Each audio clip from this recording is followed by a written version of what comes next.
But I had had a few friends back in Sydney who had success with a particular fertility doctor, and they had had like similar problems to me. Not exactly the same, but similar issues. And I decided to fly back to Sydney from where we were living in Thailand to meet with her. And she said, look, I think we can try something a bit different. There are a few different drugs that we can put you on, and we'll see how that goes.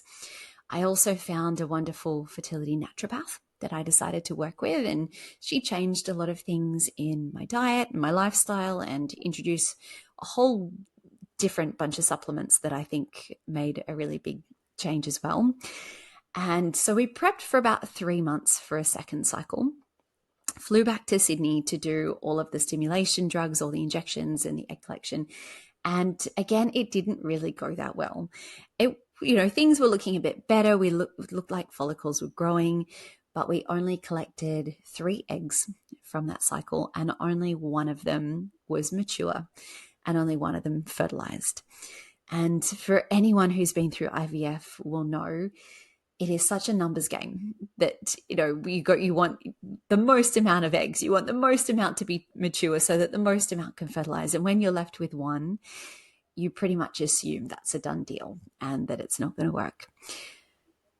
But lo and behold, she was a little fighter, and that one little embryo made it all the way. And my daughter was born 9 months later.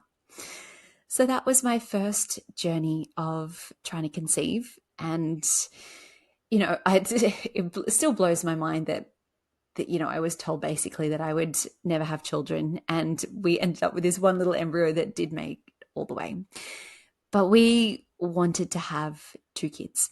We'd always wanted to have 2 kids. My husband and I are both only children, and we just thought that's what we would really love more than anything else in the world. So yeah, that was my first journey, and IVF was, a roller coaster.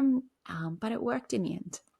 You're incredibly lucky as well, and I don't know if that sounds bad for me to say that. I know, but like you said, it's a numbers game, and I think they often say, especially for women in their 30s, like mid 30s, which I guess you were around that, at that time, you kind of need. I think it's like you need 3 or 4 to maybe have one successful pregnancy, because they just don't, at that age, whatever reasons, they just don't seem to work.